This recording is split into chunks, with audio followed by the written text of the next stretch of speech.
జై శ్రీమన్నారాయణ.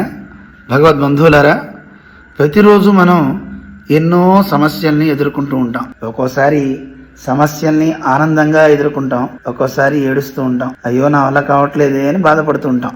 ఏం బాధపడకండి. పొద్దున లేవగానే ఎండాకాలంలో మలమలా మార్చేటటువంటి ఎండలు, వానాకాలంలో జోరున వానలు, చలికాలంలో విపరీతమైనటువంటి చలి. తట్టుకుంటున్నామా లేదా? తిట్టుకుంటున్నామా? తిట్టుకున్నాం అనుకోండి, ప్రయోజనం ఏం లేదు, ఆ బాధలు అనుభవించాల్సిందే. అందుకే ఎండను తట్టుకోవడానికి గొడుగు పట్టుకుంటే చాలు, కాళ్ళు కాలకుండా చెప్పులు పాదరక్షలు వేసుకుంటే చాలు. వానకు కూడా చక్కగా రెయిన్ కోటో, చలి బాధకి మంచి దుప్పట్లు, శాలువాలు కప్పుకున్నాం అనుకోండి, హాయిగా ఉండట్లేదు.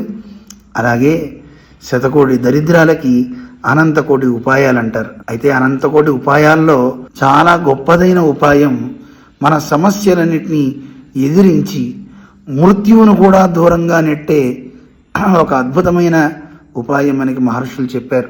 ఒక్కొక్క మహర్షి తాము చేసినటువంటి సాధనకి ప్రతీకగా ఒక్కొక్క చిన్న చిన్న రహస్యాన్ని చెప్తే వాటన్నిటినీ ఒక చోటకి తీసుకొచ్చి వేదవ్యాసుడు ఒక మాలగా చేకూర్చాడు.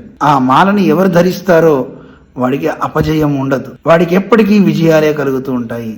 మృత్యువును కూడా వాడు శాసించగలుగుతాడు. ఆ మాల మీకు కూడా కావాలా? ఆ మాలను అందించిన మహానుభావుడే భీష్మాచార్యుడు. ఆ మాలను అలంకరించుకుని తాను భగవంతుణ్ణైనా సరే నిలువరించగలిగాడు. అంతటి శక్తి పరాక్రమాలు మనకు కావాలి అంటే మనం కూడా ఆ మాలను ధరించాలి. ఏమిటా మాల అనుకుంటున్నారా? అదే 1000 పూసలతో ఉన్న మాల, శ్రీ విష్ణు సహస్రనామ స్తోత్రం. మనం కూడా ధరిద్దాం. 29వ తారీఖు భీష్మ ఏకాదశి. ఆ సందర్భంగా జగదాచార్యులైనటువంటి శ్రీ శ్రీ శ్రీ త్రిదండి శ్రీమన్నారాయణ రామానుజ చిన్నజీయర్ స్వామివారి ప్రత్యక్ష పర్యవేక్షణలో మన స్టాచ్యూ ఆఫ్ ఈక్వాలిటీలో సాయంకాలం 4 గంటల నుంచి మనందరం కలిసి పారాయణం చేద్దాం. గురువారం గురువు గారితో కలిసి పారాయణం చేయటం అనేక రకాలైన ఫలాలను ఇస్తుంది అనటంలో సందేహం లేదు. అందువల్ల తప్పకుండా మనందరం ఈ పారాయణలో అన్వయిద్దాం, స్వామి అనుగ్రహాన్ని పొందుదాం. జై శ్రీమన్నారాయణ.